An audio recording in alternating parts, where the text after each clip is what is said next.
Back here on HQ Spotlight, we're already talking mock drafts because it's never too early, right? And this is the order of the mock for 2025 if the season ended right now. And it pains me to see the Jacksonville Jaguars at number 1.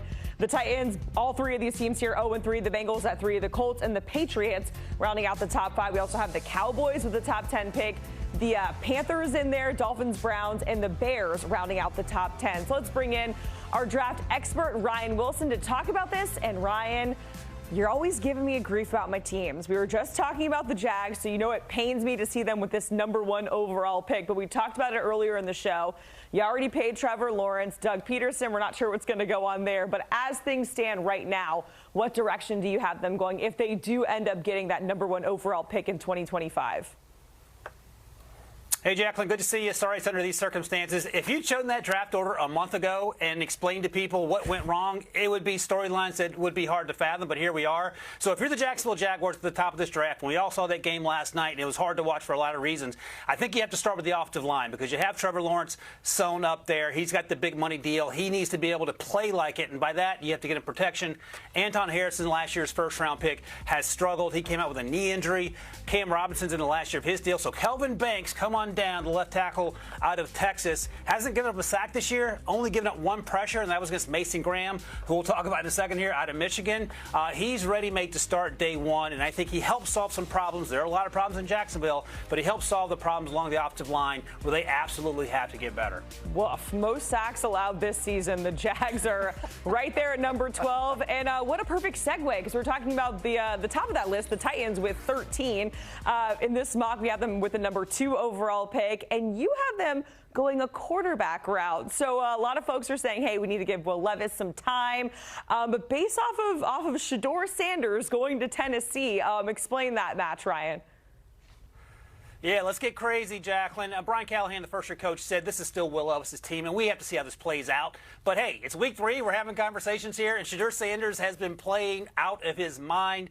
He has double-digit touchdown passes. He has 2 interceptions, but he has only 1 turnover-worthy play and 175 dropbacks.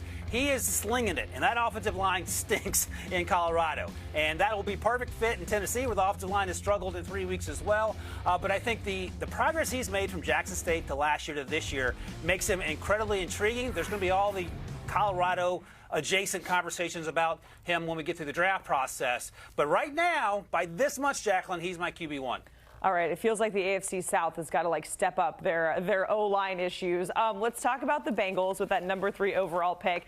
And there's a lot of conversation, Ryan, about Travis Hunter and what's he going to do when he gets to that next level. Is he going to be a corner? Is he going to be a wideout? But based off of him going number 3 overall to the Bengals, we're thinking wideout, right? They need help on both sides, so he can play wide out, he can play cornerback, he can rush the passer if you want to do that. They might need help at defensive line here. Maybe that's consideration. But I love the versatility that Travis Hunter brings. T. Higgins is going to leave after the season, so you get some help for Jamar Chase. And then on the other side of the ball, Mike Hilton's going to be a free agent. Cam Taylor-Britt, his contract's up after the 2025 season, and he has been absolutely so electric this season on both sides. When you talk to scouts, they like him defensively a little better, maybe less chance for injury. But, Jacqueline, he's a playmaker, and while Joe Burrow in the offense is cooking a little bit, they need to have some backup plans outside of Jamar Chase once T. Higgins makes way for wherever he ends up next season. Ryan, a quick follow here. If he does go to Cincinnati, is that a team where there could be a scenario where he plays both, or is it no, one or the other? When you talk to my buddy Rick Spielman about this, I think the idea is defensive back first, and you have a couple of series for him on the opposite side of the ball.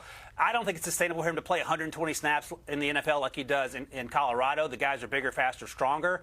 But I think you have packages for him to go out there and help on offense, but you let him do his thing on defense and shut down one side of the field. Ryan, you talked about it earlier. You said let's get crazy when talking about Shedeur going to Nashville, but we're going to get a little crazy here because we're talking about the Dolphins with some sort of potential trade for Bryce Young. Walk us through it. Yeah, so we'll see what happens with Tua. Fingers crossed he's healthy and has a long career. They don't take a quarterback in this mock draft that we're doing, but I have them making a trade. They're flipping picks with the Panthers. The Panthers are going to send them a 4th-round pick, and they're going to put old Bryce Young on the bus and send him down to South Florida with you guys, and he'll be Tua's backup.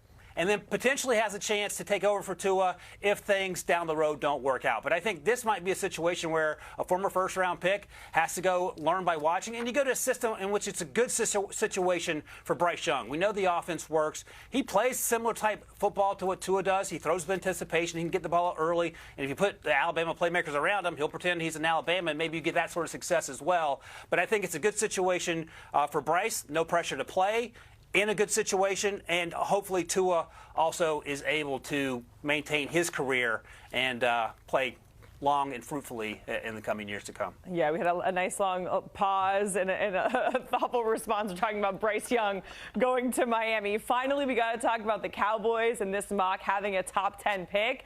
What do they do here in your eyes, Ryan, in this mock?